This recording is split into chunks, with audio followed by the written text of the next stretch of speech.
자, 부엉이들, 저 하늘 위에 달이 있죠? 그런데 이 달은 도대체 어떻게 생겨났을까요? 그동안 과학자들은 달의 기원에 대해서 여러 가지 가설을 던져왔습니다. 태양계가 만들어질 때 지구와 달이 함께 생겼을 겁니다. 무슨 소리입니까? 달이 우주를 떠돌다가 지구 인력에 사로잡혔을 것이요. 그 무슨 소리요? 지구의 원심력 때문에 지구의 대륙이 우주로 떨어져 나가 달이 되었을 거요. 이 달이 도대체 어떻게 만들어졌을까? 과학자들은 아주 오랜 시간 갑론을박했는데 결국 답은 나오지 않았습니다. 그리고 1974년 거대 충돌설이 제기됩니다. 어떤 전체가 지구에 충돌하는 바람에 파편이 생기고 그 파편이 모여서 달이 됐을 겁니다. 이 거대 충돌설에 따르면 무려 화성만한 천체 테이아가 지구와 충돌, 여러 가지 파편이 모여서 달이 됐다고 해요. 한번 자세히 알아보자. 아주 오래전 태양계는 행성들로 북적북적했다고 해요. 행성들이 적어도 20개에서 100개까지도 있었을 거라고 하죠. 이 행성들 중에 하나가 바로 테이아인데 이 녀석이 나중에는 지름 6,000km, 거의 화성 크기까지 자라난 거예요. 그래서 이 테이아의 궤도가 흐트러지고 약 45억 년 전 결국 원시지구하고 충돌하게 됐습니다. 이 두 행성이 충돌하면서 수많은 파편들이 생겼고 그 파편들이 모여서 달이 됐다. 자, 이게 바로 거대 충돌설 aka 테이아 가설입니다. 물론 이 가설은 처음에는 말도 안 되는 개소리 취급받았습니다. 그런데 지금은 가장 유력한 달 탄생 가설입니다. 거대 충돌설이 가장 유력하게 된 계기는 미국이 유인 달 탐사에 나선 이후부터예요. 이제 나사가 아폴로 계획을 통해서 달 토양을 채취해서 지구로 가져왔잖아요. 그런데 이 달 토양을 지구에서 분석을 해보니까 달 토양과 지구 토양이 같은 물질로 구성되어 있다는 게 밝혀졌어요. 화학 조성도 거의 비슷하고 동위원소 함량도 상당히 유사했거든요. 또 달암석을 조사해보니까 대략 45억 년 전에 만들어졌다는 걸 알아냈습니다. 그런데 대충돌 가설로 달의 탄생을 설명하면 달과 지구의 암석 성분이 거의 비슷한 이유가 설명이 되는 거예요. 또 대충돌 이론은 달의 유난히 큰 가군동량도 설명할 수 있습니다. 그리고 보통 위성들의 크기는 모행성보다 아주 작거든요. 그런데 달은 지구하고 비교하면 그 지름이 4분의 1이나 돼요. 모행성에 비해서 위성의 크기가 지나치게 큰 건데 이건 역시도 대충돌 가설로 설명이 가능합니다. 또 원시지구하고 테이아가 충돌했을 때 엄청난 고열이 생겼을 거 아니에요. 그때 고열 때문에 변성된 흔적도 달 토양에서 발견됐죠. 또 있습니다. 우리 지구의 핵하고 멘틀은 지구 크기에 비해서 유난히 큽니다. 그런데 테이아의 핵과 멘틀이 지구의 핵과 멘틀하고 합쳐졌다면 이 지구의 거대한 핵과 멘틀의 사이즈도 설명이 되는 거예요. 마지막으로 우리 지구의 자전축은 23.5도 정도 기울어져 있는데 테이아와 지구가 충돌하면서 자전축이 기울어졌다라고 설명하면은 이것도 또 깔끔하죠. 자, 이렇게 나사가 달 토양을 직접 가져왔고 이 달 토양을 분석해낸 덕분에 우리 인류는 달에 대해서 정말 많은 것을 알아낼 수 있었습니다. 그리고 지구와 테이아의 대충돌 사건 이후 달이 생겨났다는 설이 거의 정설이 됐죠. 그런데 이 거대 충돌설의 디테일은 과학자들마다 그 의견이 분분합니다. 사실 그럴 수밖에 없겠죠. 우리가 타임머신 타고 과거로 날아간 다음에 테이아하고 지구가 충돌하는 걸 직접 목격하지 않는 이상 그 세세한 모든 과정까지 알아내는 건 힘들잖아요. 그래서 이 거대 충돌설에 대한 의견도 또 여러 개로 갈리고 있는데요. 이것도 한번 살펴보죠. 테이아가 지구와 충돌했을 때 파편들이 지구의 띠를 먼저 만들고 나서 그 띠가 뭉쳐져서 달이 되었을 겁니다. 아니올시다. 제 연구에 따르면 이 파편들이 뭉쳐서 처음엔 두 개의 달로 갈라져 있다가 대략 7천만 년 전에 두 개의 달이 서로 합쳐지면서 지금의 달이 되었을 겁니다. 이 테이아 가설에서 달이 만들어지는 기간은요, 아무리 짧아봐야 수개월에서 길면 100년 이상이라는 의견이 대세였어요.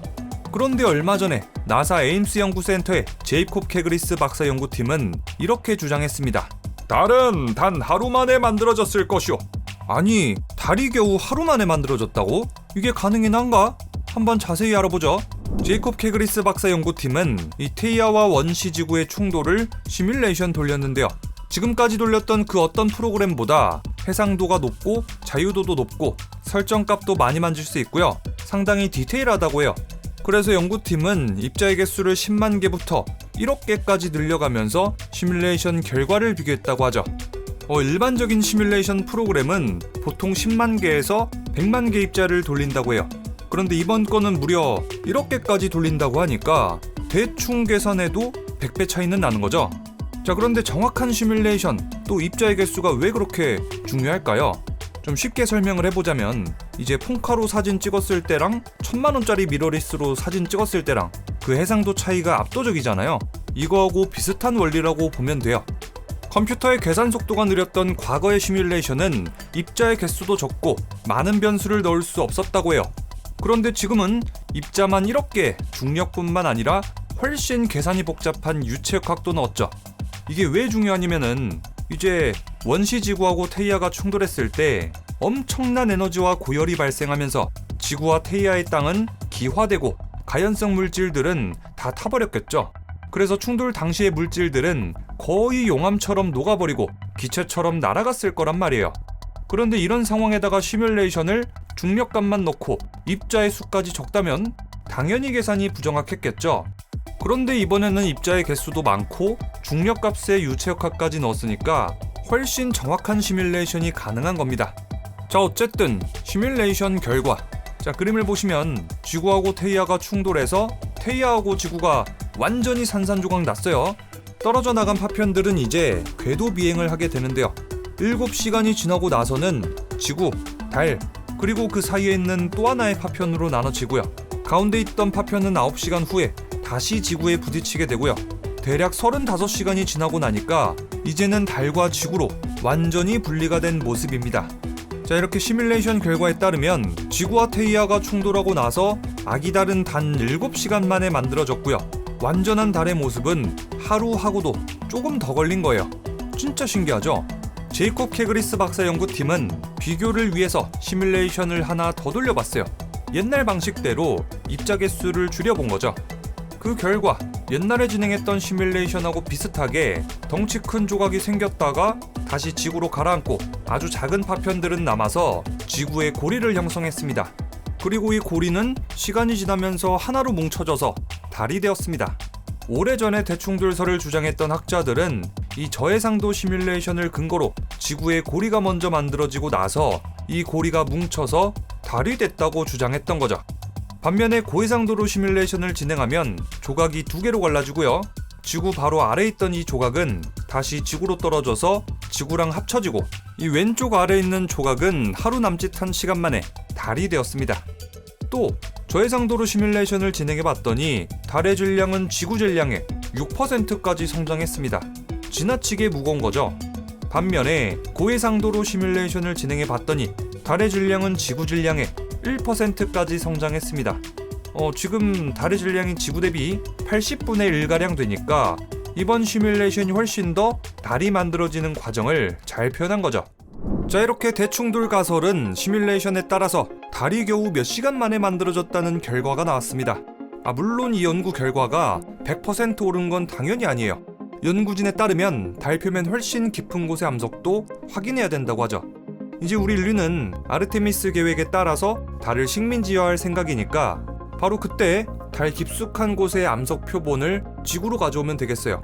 그때가 되면 우리는 달이 어떤 과정을 거쳐서 지금의 모습이 됐는지, 또 지구의 진화 과정에 대해서도 지금보다 훨씬 더 세세하게 알아낼 수 있게 될 겁니다. 자, 그럼 저는 다음에 더 재밌는 영화 리뷰로 돌아오도록 하겠고요. 지금까지 저는 리뷰형이었습니다.